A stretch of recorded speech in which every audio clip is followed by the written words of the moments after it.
Oh my god, it's happening. Okay, I'm gonna wait a couple of seconds. It's kind of bright, no?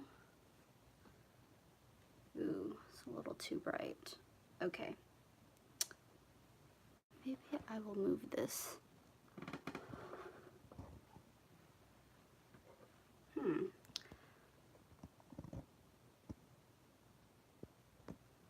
I can't control the brightness. So, I am right next to a window, but... Okay. It's just so bright. Oh. Okay. Nope. Nope. I think if there was something to kind of... Maybe I should just move. I hope you can hear me okay. Let me just test out some stuff, and then we'll get started. Okay. I can hear myself. My new hair. Ah. Okay, this might be shitty, but I'm just gonna move a little bit.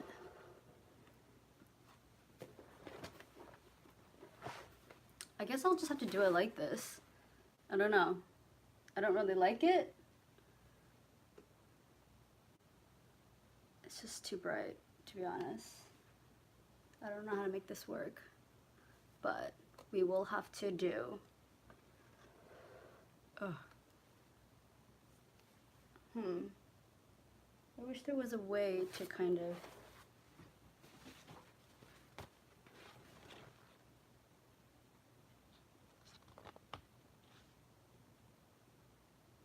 I think it's mostly an in-camera thing. It's not how much light is in the room. It's just how the camera is exposed.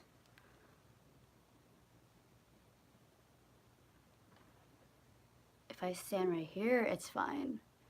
Anyways, I guess I'll just do it like this for the time being. It's not a big deal. I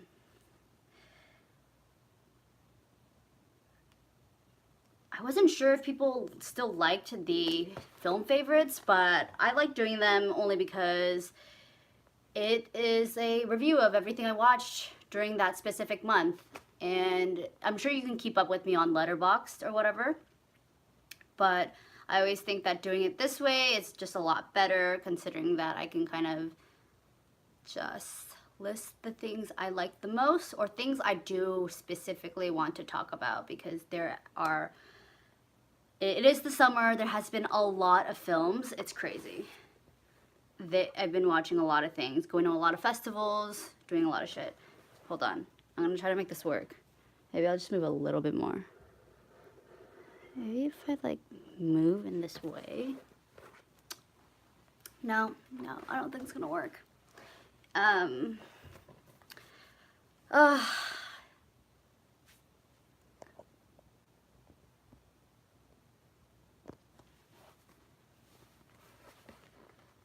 So, the summer went by so quickly. I consider the summer June, July, August. We're already on September. It's bonkers. Once it hits August, I'm like, oh my god, I can't believe basically not Christmas, but Halloween is starting. Usually around August, September, I'm like getting prepared for Beyond Fest, Halloween, then we hit AFI Fest, and then we have the whole shebang. And so it's a lot. Give me 1 second. I'm just gonna...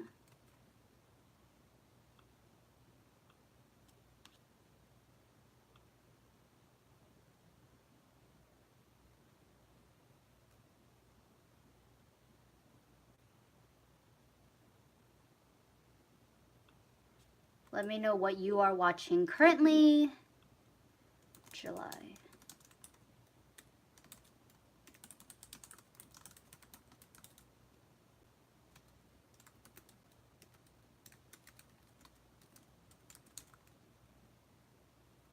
Ooh, that is long. Okay, whatever.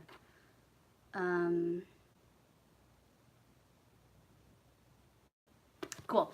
Yeah, usually when the summer kind of ends, it's like there's just a lot of things happening. What has been happening for me during the summer, it usually goes from like nothing to everything. So in the month of August, I was helping produce a feature film, which was my first feature film that I've ever worked on, and that was a really great learning experience. There were so many things going on, and I'm like, whoa, this is what it really takes to make a feature film, because it's 3 weeks of continuous filming. You're with your cast and crew for a very long time, and always it is like really great to be in that environment, especially if it's your first time, and overall it's just a lot.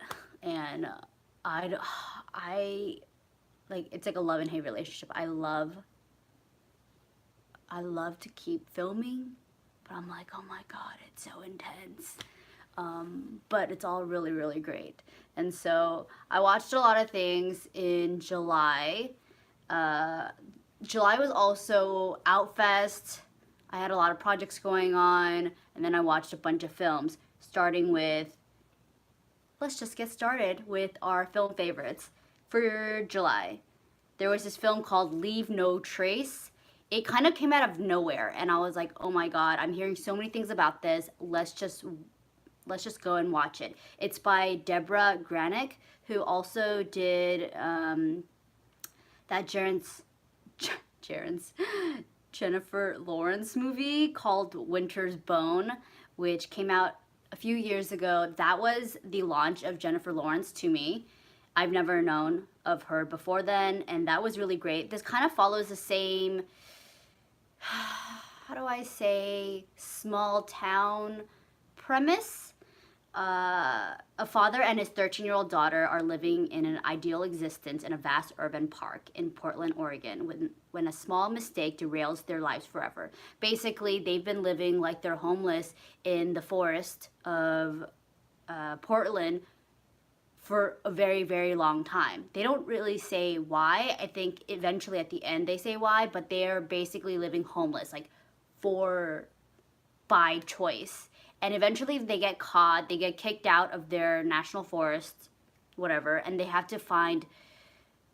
are put into the government system where they have a housing assistance and everything, and it kind of throws them for a loop because they've been acting and living in a very freedom-like state. They don't have to pay bills, they don't have to be part of society. I think once they get thrown into that, it's very hard to adjust, especially for the dad. I think the girl adjusts very quickly. And I think for me, when I watched this, I just thought it was so fascinating that by choice you could live like this.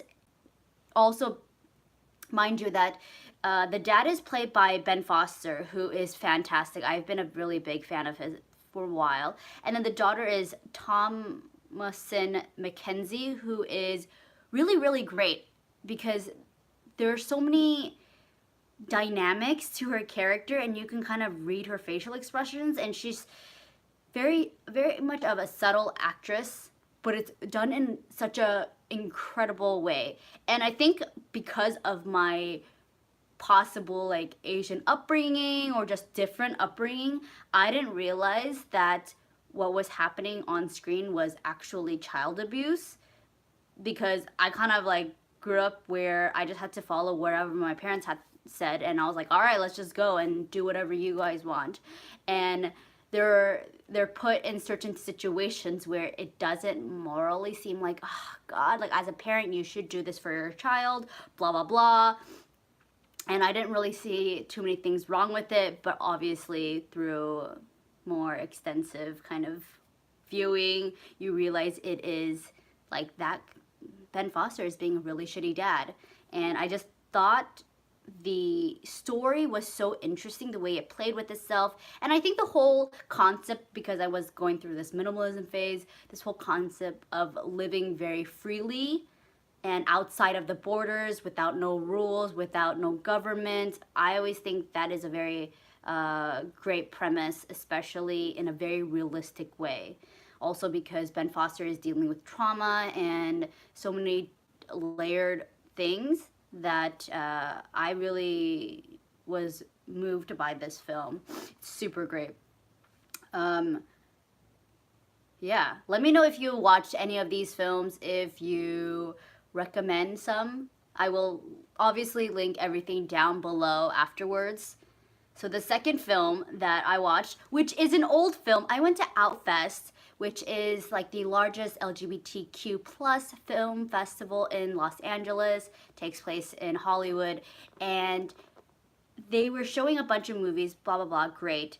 But I actually saw an older film, probably, I think it came out 2 years ago, called Professor Marston and the Wonder Woman. It's about this professor who basically, he's the one that invented Wonder Woman, but there's this whole backstory. So the story of it's a story of a psychologist, William Moulton Marston, and his polyamorous relationship with his wife and his mistress, who would inspire this creation of the super heroine Wonder Woman. I had no idea about the backstory of Wonder Woman. I think the movie came out this year, last year, I can't remember. I thought it was fantastic. I loved it. And then, but besides that, I don't really know the whole history. Like, who made Wonder Woman? What is she all about? How does she come to be? And this film really goes into the creation, but also the life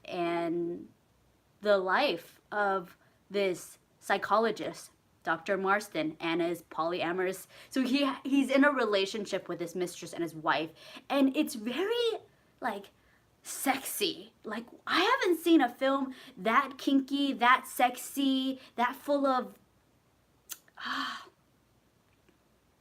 pizzazz in a while. I think it was definitely just really great to see something that was really, really well done.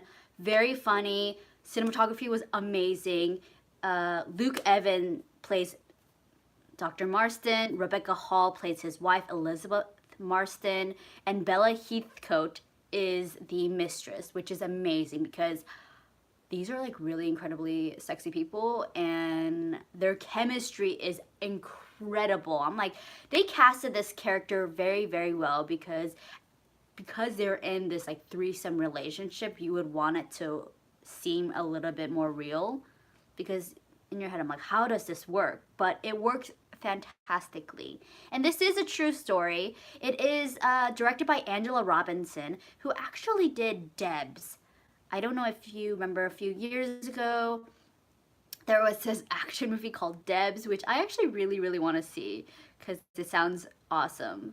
She's done a bunch of stuff. She did Herbie Fully Loaded. That's interesting. The L Word, and I think, oh, is it? Yeah. Professor Marston is probably her third feature film, and if you have a chance to see this film, dude, it is fantastic. It came out last year.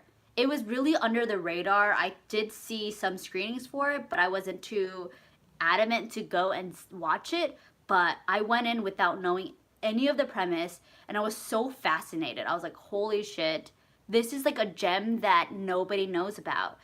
I will link the trailer afterwards. Like I said, it is one of the sexiest films I've ever seen. And it plays with kink very well. Even though it seems like a very Hollywoody film, it works. There's not that many films that can do that very easily.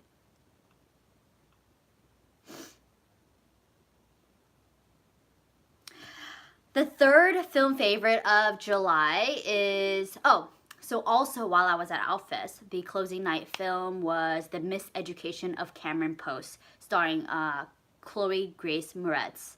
This is directed by Desiree Akhavanan. She actually did a film earlier called Appropriate Behavior, which I have not watched, but I heard fantastic things about it. This film did go to Sundance, of course. Not only does it star Chloe Grace Moretz, it stars, oh my god, Sasha Lane from American Honey, which I am obsessed with. Forrest Goodluck. There's a few other people that are in this, but mostly the name person is Chloe Grace Moretz. And it takes place in 1993. A teenage girl is forced into a gay conversion therapy center by her conservative guardians. When you think about gay conversion centers, all I can think about is that like 90s movie, Because I'm a Cheerleader. I always think about that. I'm like, oh my god, I can't believe those things still exist. And I think Chloe Grace Moretz and some of the cast members actually did come to Outfest, and they said that there are these places that still exist like all over the country, and that boggles my mind, because to me, if you're born gay or whatever, it's kind of like, all right, that's who you are. You can't change who you are. It's like, I'm primarily attracted to men. I can't change that even if I wanted to. And I feel like that concept is so bizarre. Like, if you're attracted to women and somebody tells you you have to like men, it's like, oh my god. How it just seems like a very insane thing that there are these places taking just all over the country. And I believed Chloe Grace Moretz. I think I don't know if she's fully straight, but I think she is. Who knows?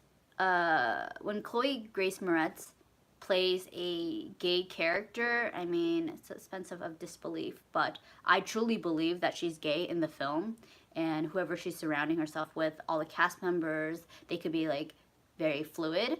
And so I was just kind of sucked into the film. I think the film does a very good job in kind of exploring the kind of the lost space and confusion that you deal with as a teenager when you're forced into something that you're very unfamiliar with and are in contact with things like religion and God and people forcing all these things on you.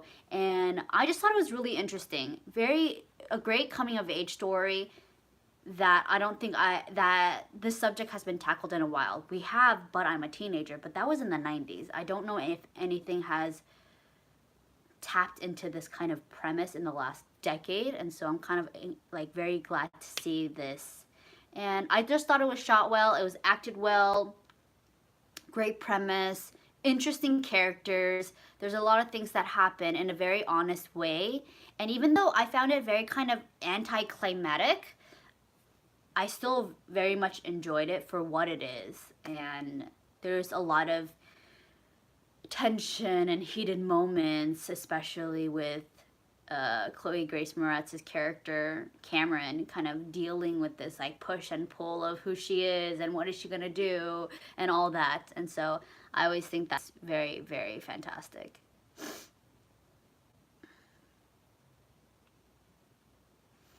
This is going to be a long one because I am doing July and August. So the last film favorites that I watched for July, which was amazing, is Blindspotting. If you haven't watched this trailer, watch this trailer. It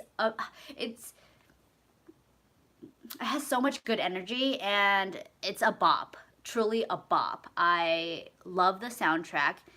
It's directed by this guy named Carlos Lopez Estrada. He has done a bunch of like award-winning commercials and music videos. This guy is like a baby genius to me. And it stars Rafael Casal and David Diggs. David Diggs is also in Hamilton, and so Rafael Casal and David Diggs, who's actually stars in this film, they're childhood best friends, and they've been working on this kind of story based in Oakland, which is their hometown, for quite a while, but it got derailed because obviously David was in Hamilton, and then they finally got on track with this film, and it's incredible. I feel like I should do a separate review just for this film because it's so layered, it's so detailed, there's so many aspects to it that is just worthy of talking about. So while on probation, a black man begins to reevaluate his relationship with his volatile best friend. So Raphael plays Miles, and David plays Colin. And Colin just got out of jail on probation, and he's kind of on edge. It's like the last like 3 days of his probation. He just can't let anything happen, especially because he's gonna go back to jail forever. As a black man in America, you're walking on a tightrope all the time, and I think this captures his experience very well, the anxiety, the trauma, and everything that comes with it. And the story of this guy who is living in Oakland, and Oakland, which is a very, I've been to Oakland like once or twice. People would say it's pretty diverse, but I think there's such a environment, electricity, kind of like a community behind Oakland that is starting to get gentrified. So not only is this film about class, race, gentrification, and hometown, and police brutality and everything, but it says so much about those things that I just listed.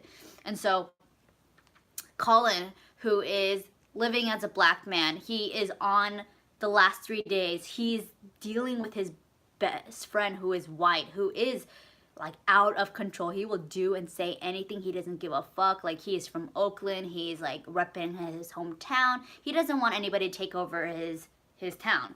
And dealing with him, who there's no real consequences for a white man to be acting like that.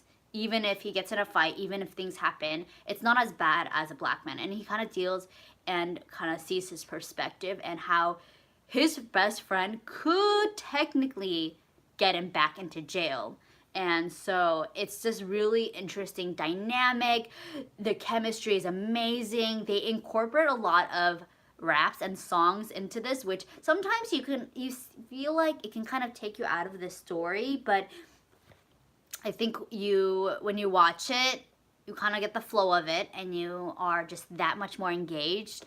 And it's just like a very visceral, engaging, powerful experience, especially with the music, especially with the emotions. These are, especially for David, who is like to me a seasoned actor by now, and Raphael, who is just starting out. They were so amazing together, also because they're real life friends. And this is a very important and fresh take on racism, gentrification, police brutality, everything. And honestly, it's one of my favorites of this year. It's very inventive in its directing, acting is pitch perfect, writing is awesome. It's just like hits every scene. So that was my July. We are moving on to August, which what did I do in August? I have no idea. Like, August was just August. I always feel like when August hits, it's kind of like, oh my god, it's the end of summer. Not like we have anything off like we used to as kids, but things are kind of like dying down. The weather is not getting any cooler in LA, so that's not really going away, but yeah. So last year we saw Along with the Gods, which is this amazing Korean film, and part 2 came out this year called Along with the Gods, The Last 49 Days. If you see my review of the previous first film, just watch it. But in short, I loved it. I loved the first film so much. It was very emotionally powerful. I cried every freaking second, and the stakes were pretty high for the second film.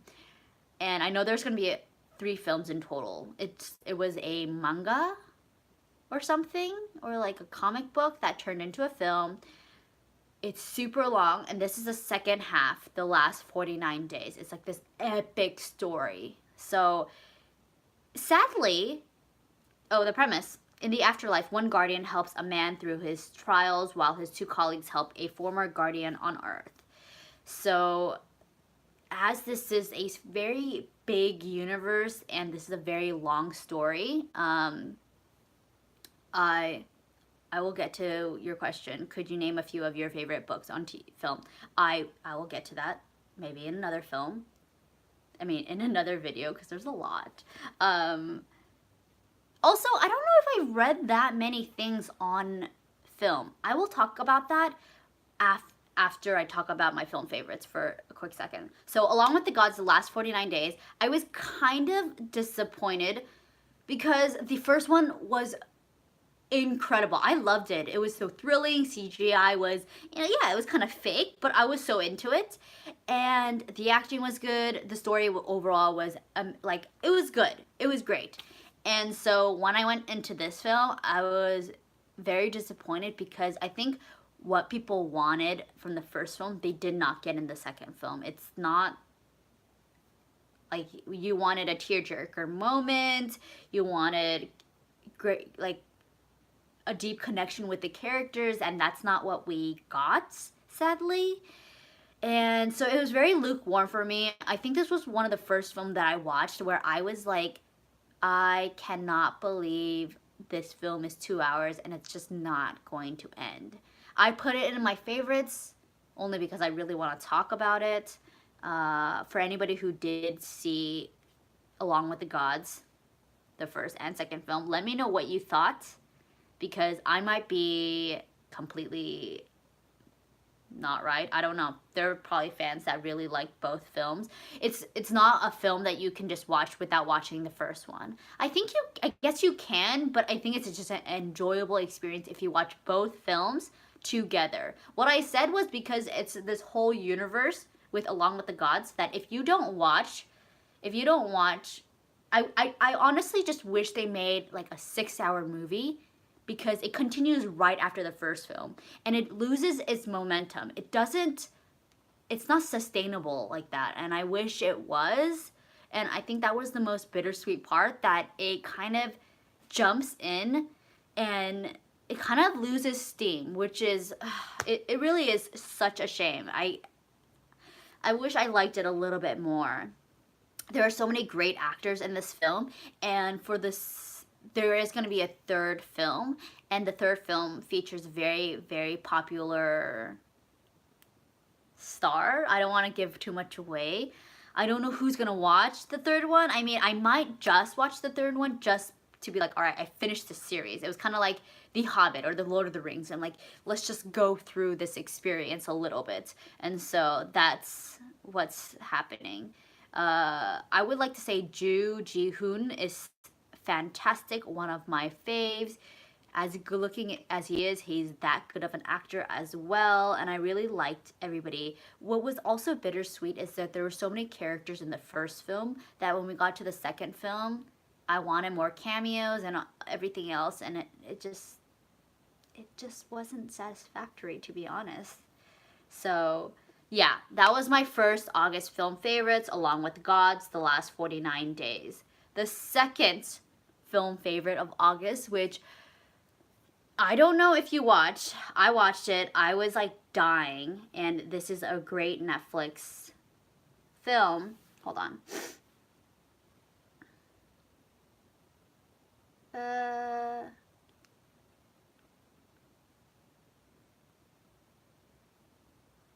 Cool. I will get back to your questions in a few.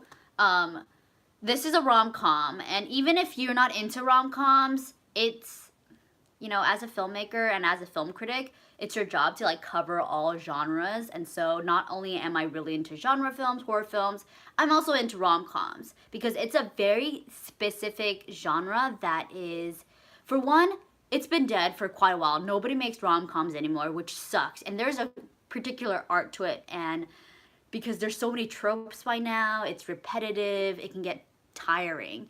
And I feel like I've watched enough to be a good critique. And so when Netflix came out with To All the Boys I've Loved Before, I was like going crazy, because this is adapted by Jenny Han's best-selling novel, it has the same name, and it stars, let me see.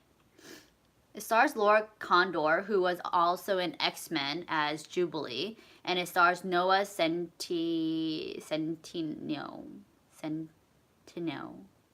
Oh my god, bad pronunciation, but Centineo.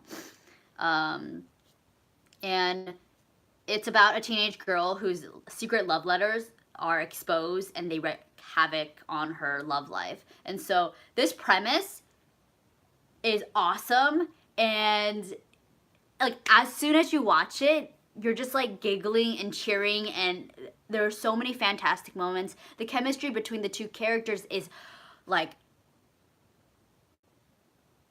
it's incredible. I love this film. I could not stop squealing watching this film because like when you watch a rom-com, you kind of want to have this this this amazing chemistry with one another, but also kind of feel like the effects of being in love, I guess, the pre-stages of love, the infatuation stages, and I think they captured that perfectly.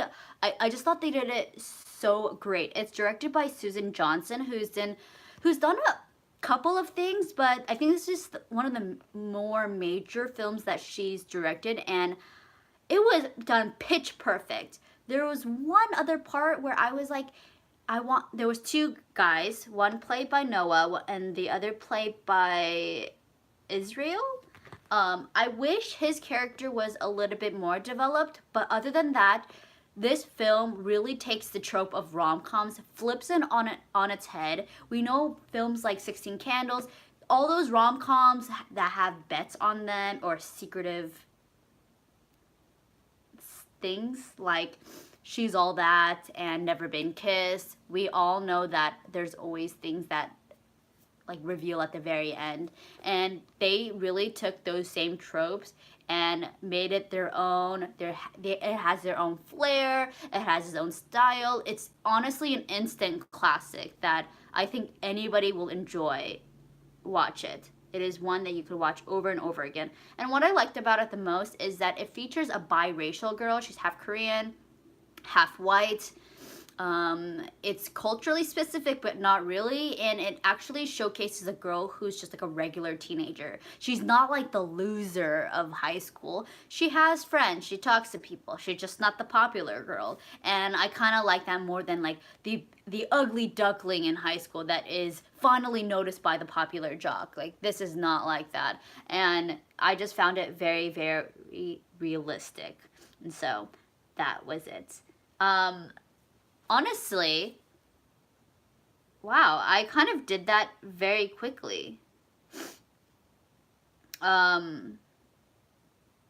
guess that's honestly, oh, I did watch, okay, I guess another film favorite that I have talked about, and probably my last film favorite, is Spike Lee's BLACKKKLANSMAN. I recently watched it. I didn't know exactly what to think right after the film, so I kind of let it simmer. I kind of, I let it sit for a little bit. Initial thoughts. Probably one of the best things Spike Lee has done thus far in the most recent years, but I just wanted, I don't know. I thought it was really well done, but I didn't feel like it was like incredible. I don't know. I'm still trying to wrap my brain around it because there's a lot of aspects to the film that were great. I love the cinematography. It had iconic Spike Lee moments. I did like the examination of like Jewish heritage coming into place because it stars,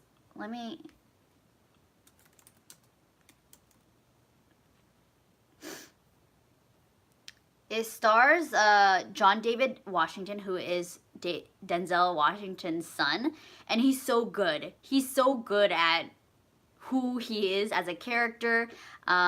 The film is about Ron Stallworth, an African-American police officer from Colorado who successfully manages to infiltrate the local Ku Klux Klan with the help of a white surrogate who eventually becomes head of the local branch. I think because this is a true story, I thought it was very engaging.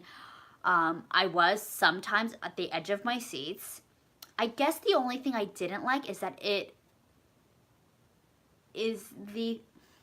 it's hard to say because the story takes place with him infiltrating the KKK.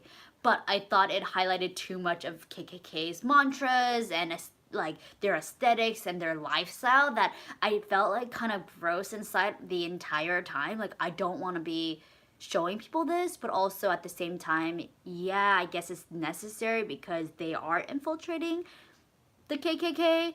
I get it. Oh, what's his face is playing his friend, Adam Driver plays Flip, and he's the white surrogate. And I think the most interesting part is that he has never thought about his Jewish heritage till he actually infiltrated the group and was faced with so much hatred for Jewish people that it kind of made him reflect about it, even though he never personally ever partook in any of the religion stuff. And I thought that aspect was really great. I also really just like Adam Driver. I don't know what it is. He just seems like a real person and a true American in a sense, where like it's interesting because he like got into theater after he went to the army, and it's like a soldier. But yeah, so BLACKKKLANSMAN definitely is one that I'm sitting on still. I do like it. I don't know if I love it. I like it. I'm trying to figure out why I don't love it, because it had great music, it had a great premise. Yeah, it had a lot of great things. It's just really hard to pinpoint. But I felt like I should talk about it a little bit just so I can say I watched it, and now it's for you to let me know what you think about the film, because if you watch these films. So to review back for July, I watched Leave No Trace starring Ben Foster, Professor Marston and the Wonder Woman, which is the backstory of how Wonder Woman came to be, a super sexy, kinky movie that deals with leather, if you get my drift. The Miseducation of Cameron Poe starring Chloe Moretz. Then we have August film favorites, Along with the Gods, the Korean film that was a huge blockbuster hit last year. This is the sequel. The rom-com To All the Boys I've Loved Before, which is now on Netflix. Go watch it. It's adorable. And Spike Lee's BLACKKKLANSMAN. I think that covers everything I watched in the summer. If you want to see what I watch like every day, go to my Letterboxd. I pretty much update. But lately I've been watching a lot of old films that I just really love, and I love rewatching films again and again. One is The Dark Knight. I revisited it. Oh my god, I can't speak. And I fucking love it. Like, I loved it before 10 years ago, but now I'm just like haunted by how good the story, the acting, Christopher Nolan, everything is. So I might just do a separate review and just talk about The Dark Knight and why I love it so much, just because I really want to. Let me know what you guys been watching for the... Oh, sorry, I didn't read the comments. Oh, somebody said, do you like Kim's Convenience? I did. I do love Kim's Convenience. It's on Netflix. It's so funny. Oh my god, I love it so much. I'm looking for like different types of sitcoms that I can watch. There's One Day at a Time and Kim's Convenience, which is great. Love it. Did I watch the original BLACKKKLANSMAN? No, I did not watch the original one. I only watched the Spike Lee one. Miracle at St. Anna's. I don't know what that is. Don't know what St. Anna's is, but I could watch it. Thank you for people who said they love my channel. Somebody mentioned Brawl in Cell Block 99. Has that come out yet? I did watch it at Beyond Fest last year, and it is intense. It's so good. It's a lot. Oh, nice. Young Dub said they're watching Ozark Season 2 and Produce 48. I am into K-pop, and that is like kind of J-pop. So Produce 48. And honestly, Produce 48, something about Korean reality shows, their editing is so intense, but also it drags. So I had to skip a lot of Produce 48, and I just went straight to the end because 2 hours per episode, no, I can't do that anymore. And somebody asked, could I name a few of my favorite books on film? Honestly, a lot of the books on film, I haven't read too many, to be honest. Like theory-wise, I haven't read anything. I got this one in film school. But other than that, I haven't watched, or I haven't read too many. I might, maybe I'll make a separate video for that, because I'm sure there's a few books that I've read that really have helped me. But most of the time, you watch films to learn more about films. And then I guess just read up on articles and different reviews that talk about those specific films. But for filmmaking and film in general, there's only a specific few that I really, really like. And I haven't read too many of them. But I will. I have to, because I am very late on that. I'll answer a few more questions, and then I'll probably end this live stream. Really great. July, August, fantastic. I can't wait for September. September is Beyond Fest. We're gonna I'm gonna like, Beyond Fest. Cronenberg is coming.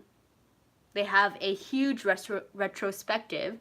And Cronenberg, it's been like 12 or 10 years since he's been back in LA to do an interview, and Cronenberg is going to be live in front of us. So follow my Instagram so I can, because I usually share it on my Instagram, and then I'll share that on my YouTube channel very much later on, but definitely Instagram is where it's at. Update on my short film, Liquor Store Babies. It just got into another festival. It didn't announce yet, so I might wait a couple more months till I release it on my channel. I might even release it next year, depending on how the festivals look. But if you are wanting to watch more of my films, they're all on my channel. The most recent one that I came up, that I released, is called In Bloom. If you watched it, let me know what you thought. I really want critiques, intelligent critiques, because I already, as a filmmaker and as a film critic and a programmer, I already know what I could do better in a film, but I would also like other people's opinion in what they think and in more constructive ways. So go watch my short film In Bloom and let me know what you thought. And it can't be like, oh, it sucks or it's great. Like very, very structured or intelligent, or you know what I mean. Anyways, so okay. Thank you so much for tuning in. I had so much fun. It's already, when it hits, it's already Oscar season. TIFF is happening at the moment. I think Venice Film Festival just ended. Films that I'm looking forward to is obviously Suspiria, seeing Cronenberg live. What else? Halloween, the actual film Halloween, and The Holiday. It's always my favorites.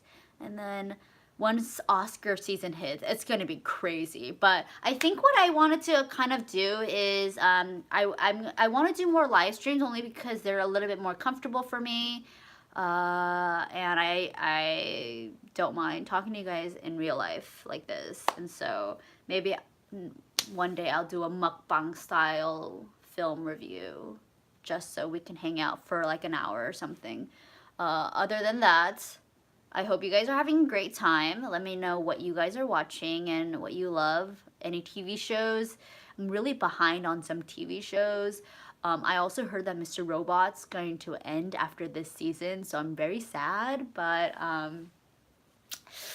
that's the deal. And I will have to update on more Mr. Robot stuff very, very soon. But other than that, I am good. I don't know how. Anyways, thank you for joining me. Let me know of any other films that you want me to watch. I'm gonna be watching a fuck ton and doing different types of reviews very, very soon. I'm really into like certain scenes right now, so I might just do a voiceover of scenes that I really, really like. So that might be happening very soon. Also, let me know what trailer reactions I should do. There's a few trailers out there that I'm like really into right now.